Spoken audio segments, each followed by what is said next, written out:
Good day সবাইকে। কেমন আছো তোমরা? আশা করি সকলেই খুব ভালো আছো। কেনই বা ভালো থাকবো না বলো? সামনে তো পুজো, ভালো তো থাকতেই হবে।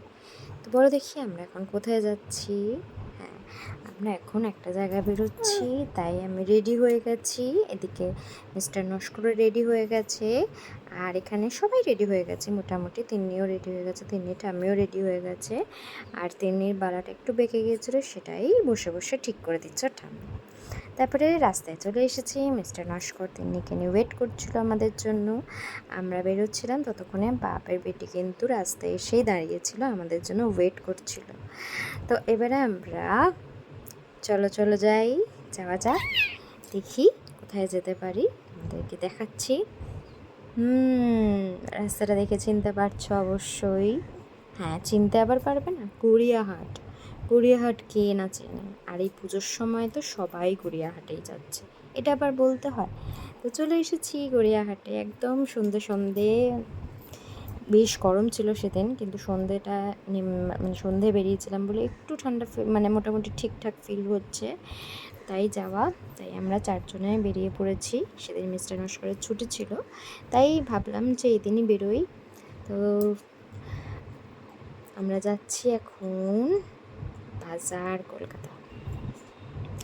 হ্যাঁ, এখানেই ঢুকছি। তারপরে একটু শপিং ঘুরে প্রায় 2.5 ঘন্টা ধরে আমরা কিন্তু ভিতরে এইভাবে ঘোরাঘুরি করেছি। দোতলা থেকে তিনতলা, তিনতলা থেকে চারতলা করতে শপিং হয়েছে আমাদের। আর তারপরে তিন্নি যে ক্যাপটা পরে আছে দেখতে পাচ্ছ, এই ক্যাপটা কিন্তু ইনস্ট্যান্ট কিনে দিয়েছি ওখান থেকে। তো এটা কেনার জন্য আবার একটা ঝামেলা, কারণ ক্যাপটার মধ্যে কোনো ট্যাগ ছিল না, তার জন্য আমাকে 1তলা থেকে 4তলা দৌড়াতে হয়েছে। কিন্তু কিনে তো দিতেই হবে, কারণ মেয়েকে পরিয়েছে, মানিয়েওছে, তাই এটা কিনে দেওয়ার জন্য এত ধকল পেরিয়ে অ্যাট লাস্ট ওকে পরিয়ে বাড়ি নিয়ে এলাম। তো কেমন লাগছে ক্যাপটা পরে তোমরা কিন্তু কমেন্টে অবশ্যই জানিও। আর তো আমরা এবারে বেরিয়ে পড়বো। আমাদের মোটামুটি সব শপিং হয়ে গেছে, এবারে বাইরে থেকে কিছুটা কেনা যে বাকি ছিল সেটা বাইরে থেকে কিনতে হবে।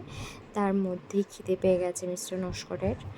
সন্ধ্যাবেলা আবার খিদে পাবে না আবার?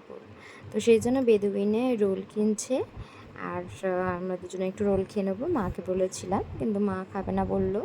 তো সেই জন্য এখান থেকে রোলটা কেনা, কারণ গড়িয়াহাটে এলে মিস্টার নস্কর এখান থেকেই রোলটা খায়, কারণ এখানে রোলটা বেশ ভালো। তো সেই জন্য এখান থেকেই রোলটা কিনে নিল। আর আমরা খেতে আবার চললাম। না, এখন গাড়িতে উঠবো না, এখন আরও ঘোরা বাকি আছে। তো সেই জন্য এখানে আবার একটু সফটি খেয়ে নিলাম। তো মোটামুটি বাইরে বেরোলে না একটু আইসক্রিম, একটু কোল্ড ড্রিঙ্কস, এগুলো কিন্তু একটু খেতে ইচ্ছেই করে। গলাটা না কেমন শুকিয়ে যায় যেন, যদিও ঠান্ডা লেগেছিলো তার মধ্যেও কিন্তু এটা খাওয়া চাই। তো এখানে আমি ভ্যানিলা ফ্লেভারই নিয়েছি, আমি আর মাই খেয়েছিলাম। ভ্যানিলা ফ্লেভারই নিয়েছি, কারণ এটাই যেন সব থেকে বেস্ট লাগে, মিষ্টিও কম আর একদম হালকার উপর দিয়ে। আর তারপরে মা তো চলে গেছে দেখো পেট্রোল পাম্পের ফুচকা খেতে, সেই জন্যই রোল খাইনি। মানে মা একটু ফুচকা খেতে ভালোবাসে, তো সেই জন্য পেট্রোল পাম্পের ফুচকা আর কে না জানো তোমরা সবাই জানো পেট্রোল পাম্পের ফুচকা কতটা ফেমাস। কিন্তু আমার সেরকম ভালো লাগেনি, আমি খেয়েছিলাম কিন্তু খুবই কম, আমার সেরকম ভালোই লাগেনি। আর এখানে তিন্নি বেচারি ঘুমিয়ে পড়েছিল বাবার কোলে। তারপরে আমরা অ্যাট লাস্ট বাড়ি পৌঁছে গেছি। খুবই ধকলে গেল, অনেক দিন বাদে বেরিয়েছিলাম তো তাই। তো চলো পরের ভিডিওতে দেখা হচ্ছে, টাটা।